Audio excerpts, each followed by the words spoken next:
What's that you're drinking out of, Matthew? Oh, this? Gee, this is my new unathletic coffee flask with a really important message. Jiu-jitsu is my therapy, but it's not working. It's not working. I'm clinically depressed, just like lots of other people that do jiu-jitsu. Do love the unathletic brand. That is very funny. When's it come out? Sunday. I'm opening up the store with a password on Sunday, so there's a few extra items in there. How do people get access to it? It's unathletic.store. Sign up for the newsletter, and I'll email out the password. And then if I'm feeling generous, I might put it on Instagram as well. There you go. So stay tuned. We're not officially sponsored or anything on this podcast, but there's no harm in plugging our own stuff once in a while. So that's right. Cool. Scramble. Come on. Yes. Plugging Scramble. Seeing as we're plugging. Okay. Yeah. Let's commence. Let's commence, because there is some cool stuff to talk about in this episode. The first thing would be, of course, that the final list of ADCC competitors has been released on the official ADCC website, adcombat.com. Now, we've been tracking this over the recent months. Every time somebody wins a trials, or if we saw an announcement that somebody was invited, posted on social media, we would update our little list. But there were some questions. There were some big questions, because some people hadn't posted anything, and some of the divisions weren't entirely full.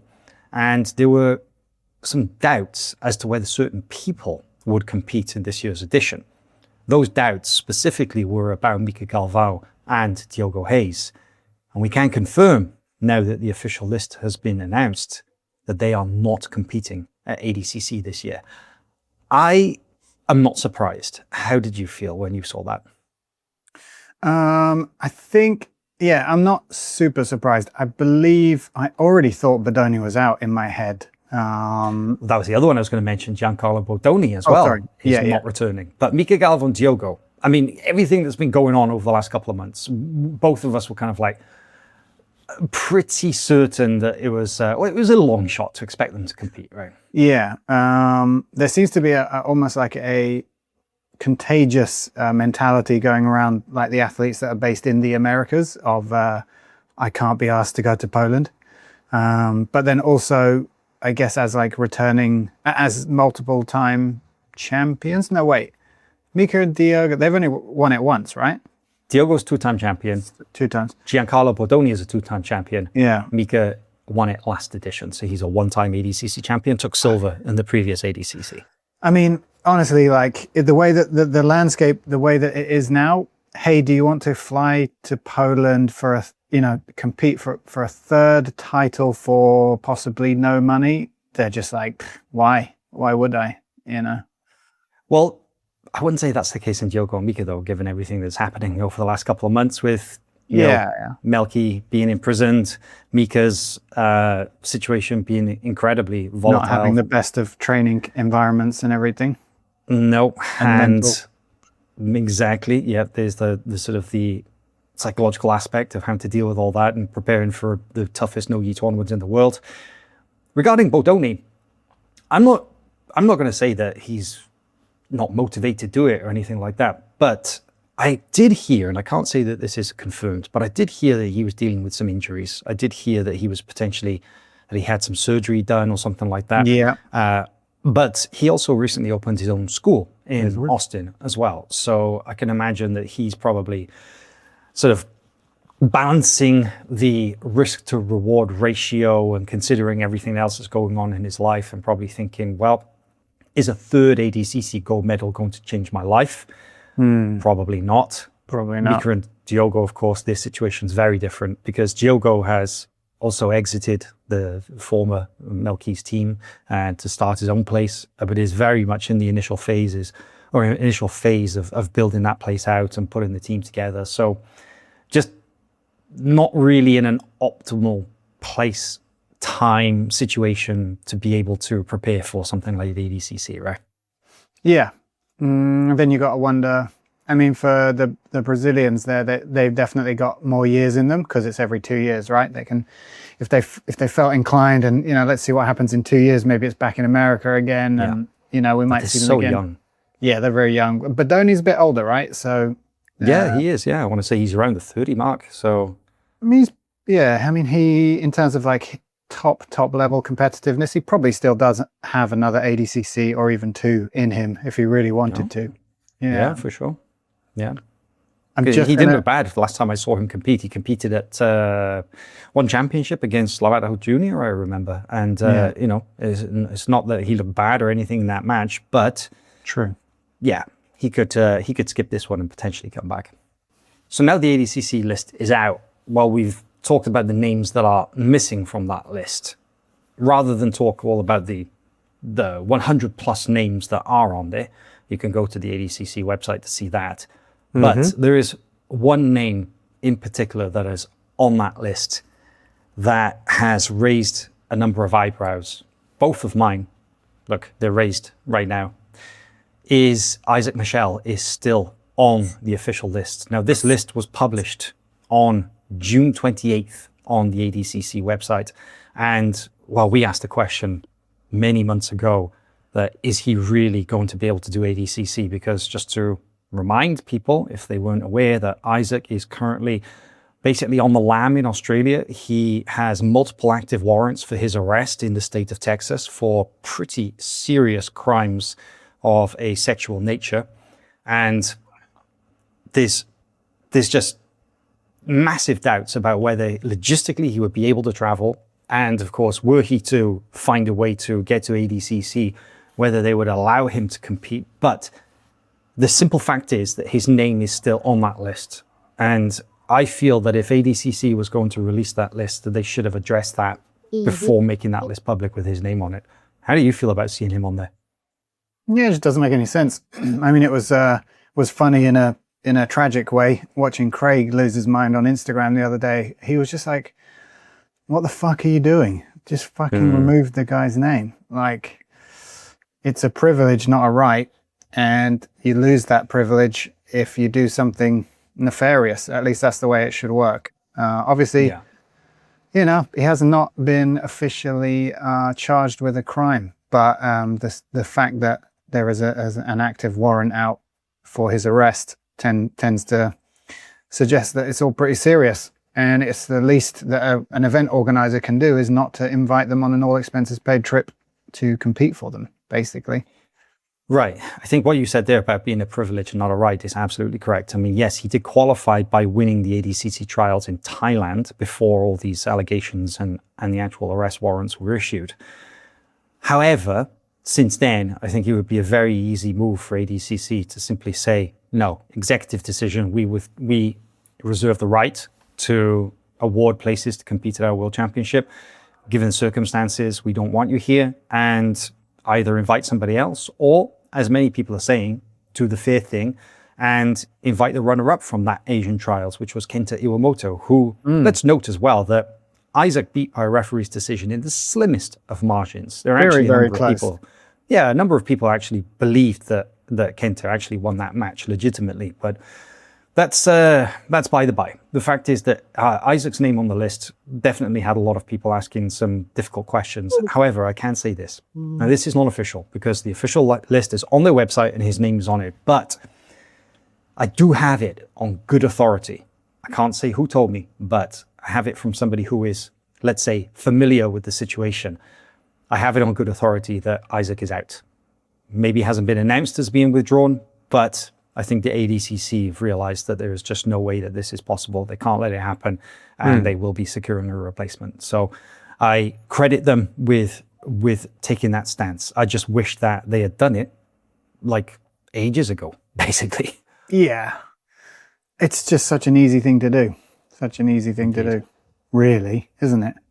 Yes, it is. So looking at the list of invited athletes, I mean, like I said, there's 16 athletes in each of the men's divisions and then 8 in the women's divisions. And there are 5 men's divisions and 3 women's divisions. So there's a lot of athletes to kind of, to go through. We can't go through them all one by one. But now that we've seen the final lists, anything interesting that jumps out at you when you're looking at the list of invites in any of those divisions? Anything that gets you excited or anything that, again, raises those eyebrows? I mean, it's a way stronger list than it was when we were looking before. Agreed. There was definitely a lot of kind of holes in there. Is that everyone? Everything's full now. Yeah, every division now has a full roster of athletes. Yes. Okay. Yeah, I don't know. I'd have to have a really good look. Like I'm not great at predicting these types of things, but they're all pretty deep. They're all pretty deep. I will echo exactly what you just said, actually, that a couple of, even not so many weeks ago, but a couple of months ago, I was looking at these divisions and I was like, doesn't look quite as enticing and as exciting as maybe some previous ADCC divisions. But of course, as those bigger names get commit to the lineup and they get those invites, man, now it's looking pretty good. And I've got to say, I feel that this ADCC is actually going to be really interesting. And I will say, I'm not going to predict any divisions, but I will make a general prediction about the overall ADCC event. The fact that we have three divisions, I should say, 66, 77, and 88, without a returning champion. Well, we're guaranteed a new champion in each of those divisions. That's pretty fun. That's very fun. But I'm looking at those divisions, and I will say I would not be surprised to see a somewhat unexpected name emerge as the overall winner in that division as well. Because it's not easy to point at either 67, 66, 77, or 88 and point to one name over all the others and say that is the clear front runner in that division. I would actually say that these divisions are very, very competitive. Much more competitive than, let's say, under 99, where you've got returning champion Kaynan Duarte, who I want to say is a 4-time ADCC gold medalist now. Yeah, because he won 99 twice. No, he won, let me see. 99 twice, 2019, 2022, and then 2024, he won double gold, 99 and absolute. So, Kaynan, 100% the favorite in that division. Felipe Pena in the plus 99. I mean, Felipe Pena, maybe not as dominant as Kaynan, but still a favorite for that. And he's a multiple-time ADCC gold medalist. Interesting about Felipe Pena, that he often has rather inconsistent results, but he always brings it for ADCC. He turns up in shape, well prepared, and he's just really, really good in that rule set as well. Since he made his ADCC debut back in 2015, I don't think there's been a year that he hasn't hit the podium. So, Felipe Pena, definitely the front runner in that division as well. But those divisions are also somewhat competitive, but you can at least point to those divisions and say, well, there's a clear winner. And the same goes for the women's divisions as well, because you've got all three of the returning champions in the women's divisions are coming back. Adele Fornerino at under 55, Ana Carolina Vieira at under 65, and then Rafaela Guedes coming at over 65. So anytime a defending champion is coming back, you have to point to them as the favorite. But those, like I said, 66, 77, 88, man, wide open. Very exciting. I was smiling because I was looking at the 99, and I actually feel that Eoghan O'Flanagan can heel hook everybody on that list. Let me see. Kaynan Duarte, Declan Moody, Achilles Rocha, Nicholas Magličić, Eli Braz, Vinicius Lesser, Daniel Schwartz, Adam Wodzinski, Roberto Abreu, Michael Pixley, Marcin Machulovic, Patrick Audio, Stefan Banter, Javier Zaruski, Luke Griffith. Yeah, I actually kind of agree. I'd say that possibly the two guys who probably have the best chance of not getting leglocked by him are maybe Dan Schwartz and Luke Griffith. But that is a very vulnerable division when you're talking about leglocks for sure. And I've said it before, but like Eoghan, although he's probably he is undersized for that division, he has enough size not to get bullied, in my opinion. Yeah, definitely. Looking at those names, I am getting quite excited about some of those matches. They will be. That's why you did that little stank face a second ago. You're like, ooh, yeah. Yeah, that, and I took my glasses off. Man, honestly, ADCC, it's not that far away now. It's September. It's middle of September, middle of September. It's getting closer. It's 3 months away. I'm really starting to get excited for this now, I gotta say. Yeah, I'm gonna be watching on Flow, but that might be a good way to enjoy it anyway. I can choose whichever match I want and chill with a beer. I'm just split kidding. screen that bad boy as well, yeah, because you can watch multiple matches all at the same time. I do love that function. It should be good. Should be good. Get the old multi-match technology. I'm excited for it. And sorry, I was going to say one other thing as I was just scrolling through the names that jumped out. Jozef Chen, like, kind of made it clear that he's not a massive fan of competing in general, and he's been dead quiet since, what did he do last? I think Polaris. I think he did squads. He did, since he opened his gym, he's been 100% focused on that, right? So he'll either turn up a little bit rusty, or he'll do one of those weird, like, Marcelo things where he's only been training with a bunch of random white belts and blue belts and then just turn up and murder everyone. Well, actually, that won't be the case, because I've heard that Jozef is bringing out a bunch of guys for an ADCC camp. True. Including Dima Muravani is going to be out there running the camp. I know that Declan Moody is going to go out there and spend some time in Shanghai training. And I imagine probably a bunch of the sort of, let's say, Asian training partners and friends that Jozef has. A lot of guys from Japan, a lot of guys from other countries as well probably come through and train with him as well. Yeah. So I think Jozef will actually, he will turn up in good shape for this. He will have a good camp. This tough division though, 88's really, really tough. I mean, just run through the names quickly. Pavel Javorsky, John Blank, Jozef Chen, Marlon Tajik, Franco Diaz, Gustavo Batista, Nathan Haddad, Bob Frias, and then the invited guys, Gabriel Broad, J-Rod, Santeri, Pedro Mourinho, Matias Deniz, 2019 champion, Felipe Costa, Chris Wojcik, and Faris. Oh man, that's a competitive lineup. But once again, doesn't really have a front runner in it. You look at those 16 names, man, there's like half a dozen of those guys could take it overall. Yeah. They're really fun lineups. Fun lineups indeed. Yeah, you should also mention the superfight as well, because Gordon set the precedent for this a few years ago by being the first person to compete in both the superfight and a weight division. He did that in 2022, right? Previously to that, the winner of the absolute division came back and only competed in the superfight against the reigning superfight champion. That's the way it worked for forever. Well, Gordon in 2022 said, no, I want to do the heavyweight division and I want to do the superfight, which he did. And then in 2024, well, he did 2 superfights in the same weekend, and against Felipe Pena and Yuri Simoes. So quite interesting that this time Kaynan is also doing that. He's also going to do the under 99 kilogram division and the super fight against Yuri Simoes, who was the super fight second place of 2024 and the absolute division winner in 2022. So Kaynan must be feeling confident if he's going to do both. So I was going to say, I mean, the way that people are thinking at the moment, it seems to be like, fuck you, pay me sort of thing. But the fact that he could have done that and just done the super fight.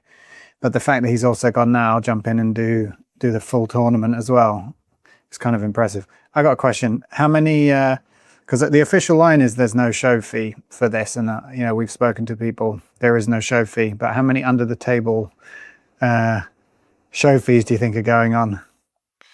I'm going to say a big fat 0. I don't believe that there is going to be any. Could be why half the guys are not turning up. I do think that's a factor. Yeah, I genuinely do. We do know that in 2024, because Craig did CJI on the same weekend as ADCC, that Mo Jassim broke out the checkbook and did offer show money to many of the athletes who competed. They didn't all get the same amount, No. Different people held out and negotiated and they got more money than others, but pretty much everybody got paid to go. I don't think that's the case this time around, no. I would be very surprised if it was, let's say. Yeah, I probably agree with that. One really big piece of news that dropped yesterday. Now, for some people, this was a complete shock. For some of us, we had an inkling that something was in the works, and some of us, myself included, actually had privy information that about the details of this. But Craig Jones made the big announcement recently that he was going to bring back B-Team. But yesterday, he actually dropped the info about where it is, and man, does it look cool. So he is going to be bringing B-Team back, and the location will be in Tulum in Mexico. And he says it will open in September What did you think about when you saw that announcement? It was funny because he was teasing Texas, wasn't he? But I don't know who he was teasing. I don't know if he was teasing the the Simple Man guys or just everybody. I mean, that's just Craig, full stop, trolling, teasing. You never know what to believe this guy until he actually... And sometimes even when he does post something and he says it's official, maybe it's not. So that's very Craig. He just gets off on misleading people, doesn't he? He does. I don't know. I nearly commented on it like... Nothing could possibly go wrong. I mean, it's like a fucking multi-million-dollar resort in Mexico, and I'm opening a gym there. I don't know. Let's see. Like, fair play. It's a fucking cool idea. It's a cool location, and I love the idea of it. But I mean, a gym needs regular members, right? In the hundreds, if not thousands. So, yeah, I don't know what the demographics are of that area. Like, it's a cool, really cool concept. It's great for camps, seminars, you know, special events. As for running a gym, yeah, you need like a fucking good location and a local population that will support it, and a fucking beginners program. And, you know, it's a lot of work running a gym, as I'm sure he knows. Yeah, I mean, the traditional gym model absolutely do need that. But I think that this is going to be very different because it's interesting to note a couple of things. Number one, Tulum, Mexico. So Tulum is a massive destination specifically for the kind of the hippie stroke wellness kind of brigade. So Cancun is like your very typical all-inclusive resort where, you know, Americans will go for a week and they will barely leave the hotel. They've just got, you know, beach, pool, all you can eat buffet, all you can drink drinks. And that's pretty much the reason they go there. All you can health. Well, no, Cancun is very much the opposite. Cancun is party town and eat and drink until until you can't get anything, you know, literally until you're sick. Mm-hmm. And I've been to Cancun, and it's nothing special. It's just typical, you know, resort town on a beach. Well, Tulum is very different. Tulum attracts a very different demographic. It is like full of yoga studios and, you know, semi-outdoor gyms, and people go there for the whole wellness thing, you know. And this resort that the B team is actually going to be at, it's called Zamaya. That is Zamaya, Zamaya. And by all accounts, it's a $40 million project, and it is huge. It's a resort. There's no alcohol on site. It's all about wellness. It's got like a massive CrossFit gym. It's got like a massive bodybuilding gym. It's got yoga studio, Pilates studio, spin cycles. It's got pools. It's got the full works. You know, if you go on their website, it'll tell you, you know, you can book things like nutritionist consultants and massages and ice baths. It's like, it's for healthy people, you know? And I don't know why Craig has chosen to go there, but it is an amazing looking facility, and it's opening very soon. It's been in the works for over a year. It looks absolutely incredible. So I don't think that they really need a stable demographic or population to make this work, because it's all about the people rolling through, come in for a week, come in for 2 weeks, come in for a month. I don't know, however long people want to stay somewhere like this. So I think it's gonna have a very different feel to like a regular jiu-jitsu gym, and it's gonna really become like a destination gym. Much like, I would say, probably like a Bang Tao or one of those big training camps that they have in Thailand, you know, Tiger Muay Thai, those kind of places where it's like multi-modality, all under one roof. People go there, they have accommodation, they have food, they have tours, and then they have training. And they go there for various levels of time. But a few people actually base themselves out of there permanently, right? It's a lot more itinerant than that, I would say. Yeah, fair play. I guess maybe it won't have all the same overheads that a normal place has, you know? It's a cool concept. Very cool. Love to go there one day. Oh, yeah, 100%. I was checking out flights to Tulum just yesterday. I was like, how can I get down there? So, but it really fits Craig's image, you know, wellness, health, just looking after yourself.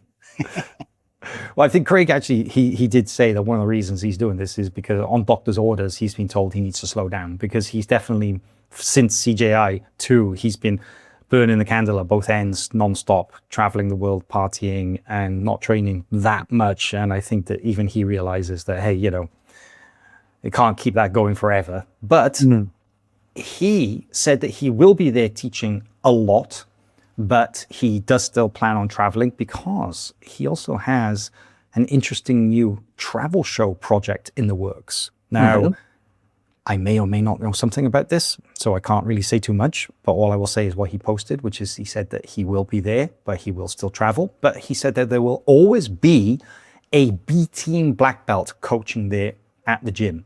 I don't know who that is, but he described it as the person as one of his favorite training partners.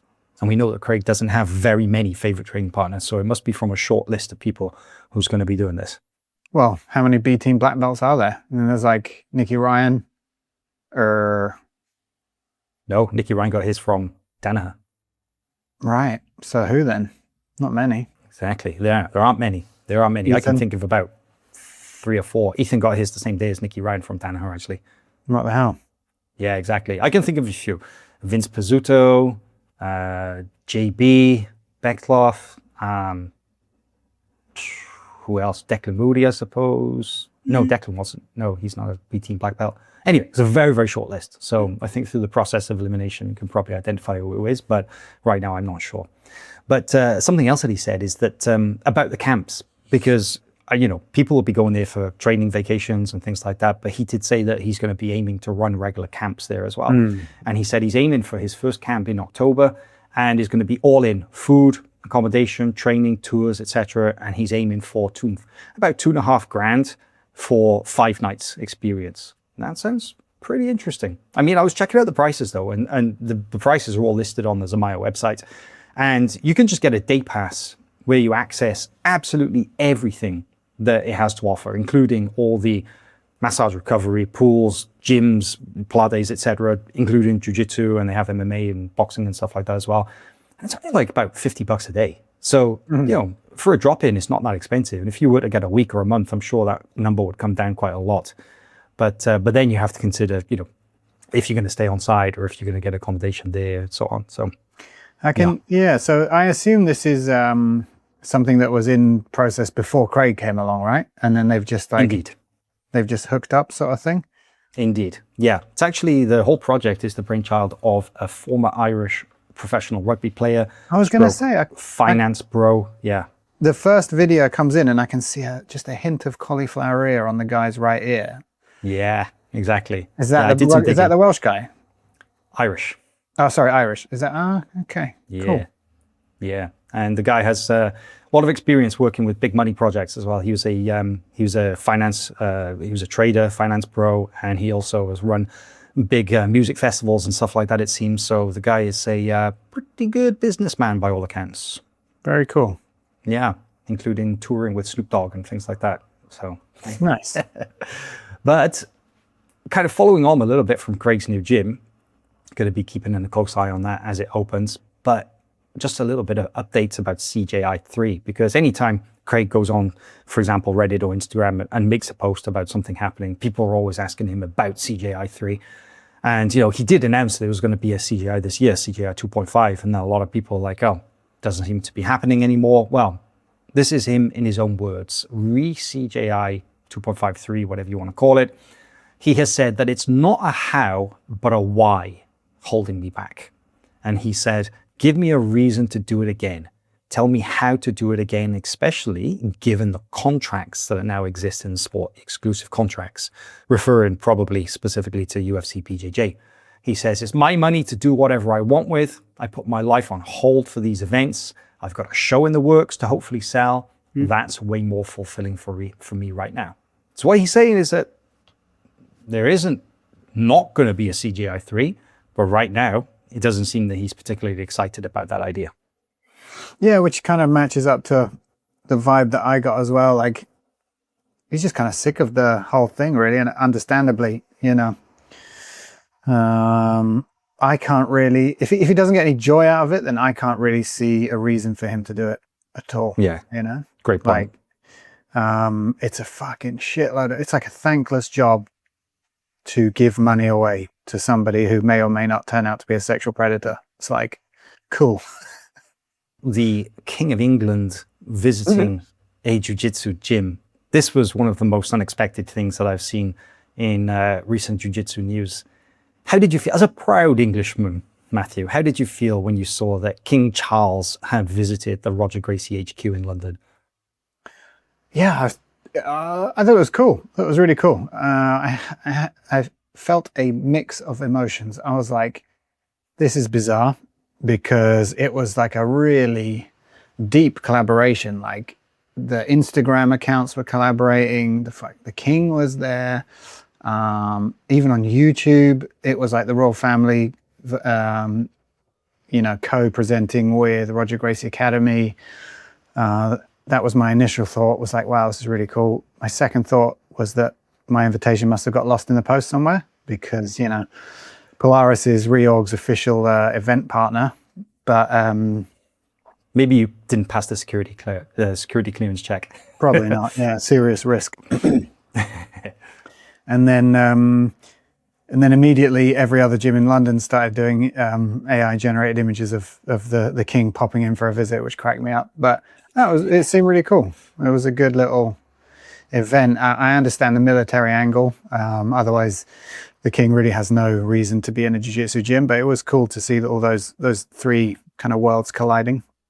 Yeah. So just to explain why kind of this happened, this was all facilitated by, like you said, Reorg, which is a charity founded by Sam Sheriff, former Royal Marine, jiu-jitsu black belt, who does a lot of work. And Reorg specifically works with disabled military veterans, right? And gets them into training jiu-jitsu and such. And obviously we know how much the royal family work with charities, especially those of a military nature. And it seems that that connection brought Charlie down to Roger Gracie's gym and get those two kings from different fields meeting, King Roger versus King Charlie. There were a lot of prominent names from the world of British Jiu-Jitsu there in the gym that day as well. Braulio Estima, Mauricio Gomez, who is Roger's father. There were a few minor celebrities such as Tiny Temper, the rapper, influencers like Duran Cartel and Paula Lima. It was fun. It looked like a really good vibe, King Charles seemed to be rather amused by the whole thing, seeing sort of some people throwing each other around, and then got presented with an honorary white belt, which I got to say, man, credit to Roger for doing that, because that any other gym in the world, any other McDojo or what have you, would have given him an honorary black belt, and no, they're like, you get a white belt, mate. Yeah, I didn't even think of that. Yeah. It's good to know Roger has standards. Indeed, yeah. But it was cool. It was also funny to see the King of England with those little blue, like sort of, what do they call them? Those little foot covers that you slip on over your shoes so you can walk onto the mat, right? Yeah, I mean, I guess it just would have been undignified to have the king bend down and start unlacing his shoes and, Surely he has somebody to do that for him. Yeah. I guess it was easier for them to just slip the covers on, but yeah, it was pretty funny.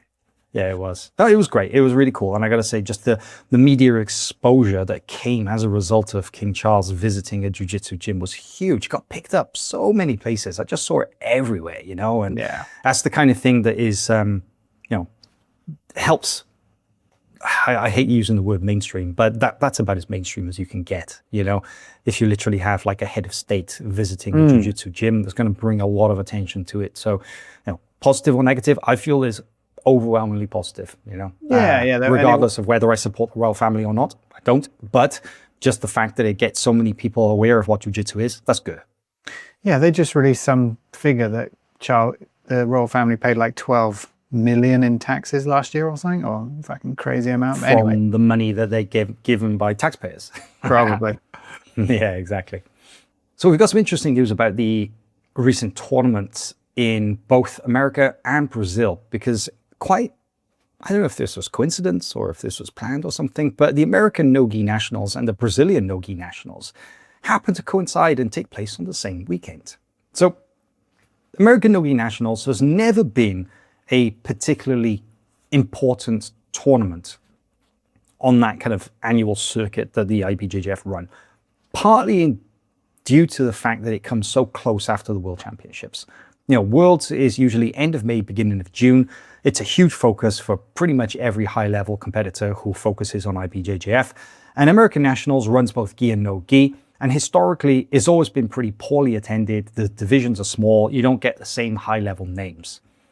But interesting is that a number of high-level guys elected to compete in the Brazilian no-gi national championships of this year, specifically non-Brazilians. And the results were very, very interesting and maybe not what you would expect, because looking at the American no-gi nationals, Brazilians won 8 out of the 10 gold medals in the men's no-gi divisions at American nationals.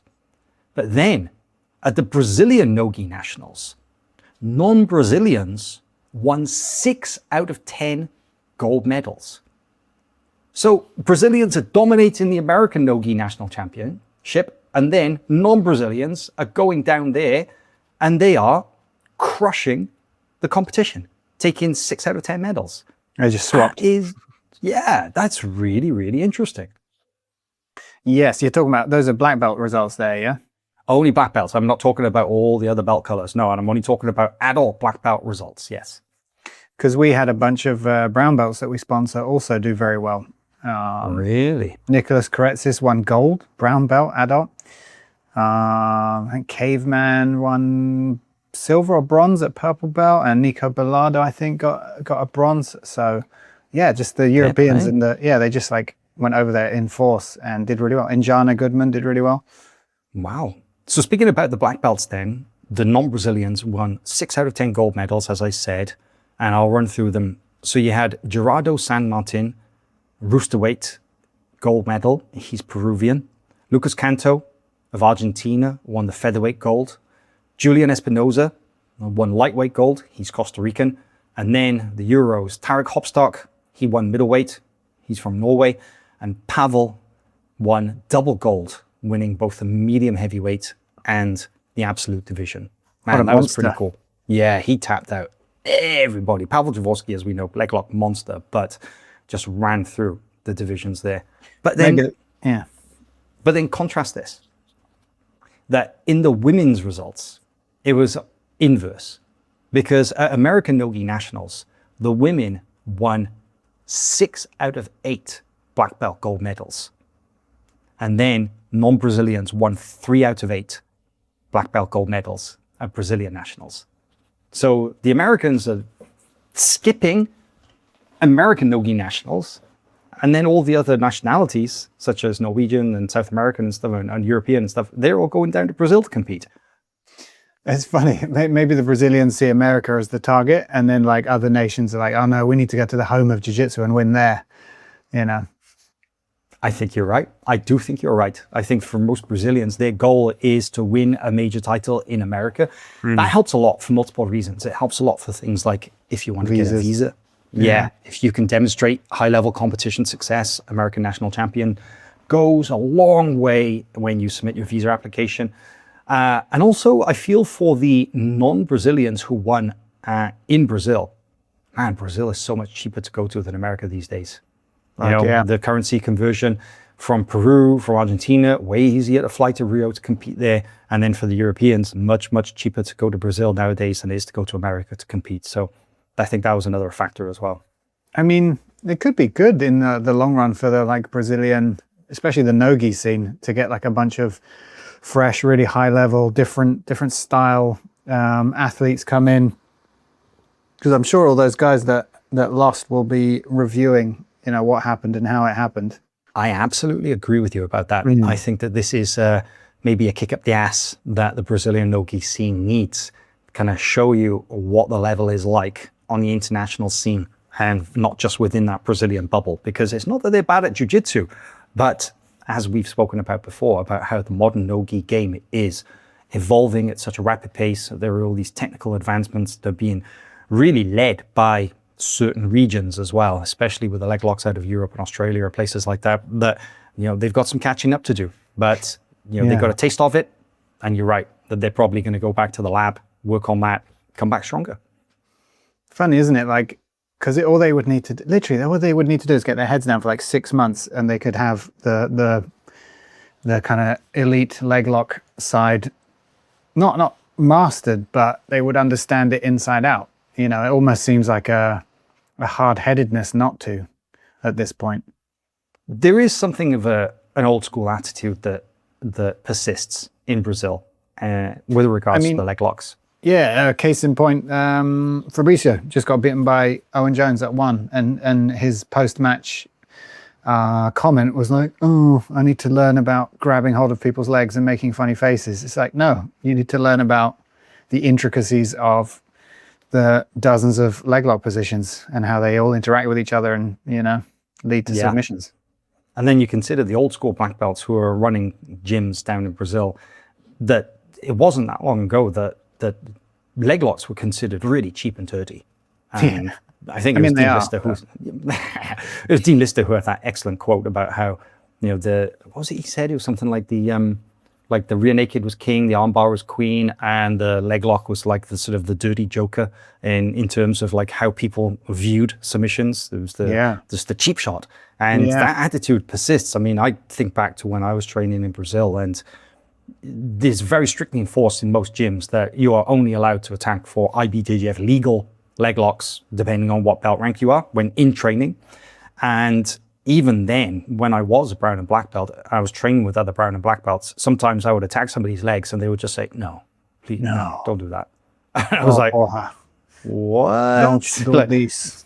Like, no, just don't fuck with my legs. Just do other jiu-jitsu. I'm like, I mean, if you just, you can understand, I do understand the idea, because you can have like two really evenly matched black belts, brown belts who are like traditionally trained. But you could throw some, like a blue belt who is elite at leg locks, heel hooks in particular. It's very possible he'll fuck them up. So it just messes up the whole balance of the game. I can understand the reluctance and then like looking down on it, because it's almost like you're bypassing all of the traditional jiu-jitsu skill and just hyper focusing on one like really dangerous part of the game. Like, I understand the mentality. I'm like, not that I was like that, but I was just like, oh, can I be asked to learn this whole different way of training and attacking submissions? Like, eventually I have now, embraced that whole side of it, and I really enjoy it, but it took a long time, Yeah, I get it. I do get it. I understand why people feel that way, but especially if you're in a coaching role or if you are running a competition team and you're preparing athletes to go out there and to compete in events where these things are legal, very negligent to ignore it and just to say, don't need to worry about that. Yeah. Imagine having that attitude on a Friday, and then on Saturday you're facing like Pavel Jaworski, and you're like, oops, maybe I should have done some leg locks. Exactly. I do think that that's a very old school thing, and I feel that will change considerably, especially kind of moving on to our next topic, especially from what I'm seeing with the modern jiu-jitsu, specifically with the... Thanks for listening to Unknown Pressures. If you'd like to listen to the full extended episode, please consider supporting us on Patreon.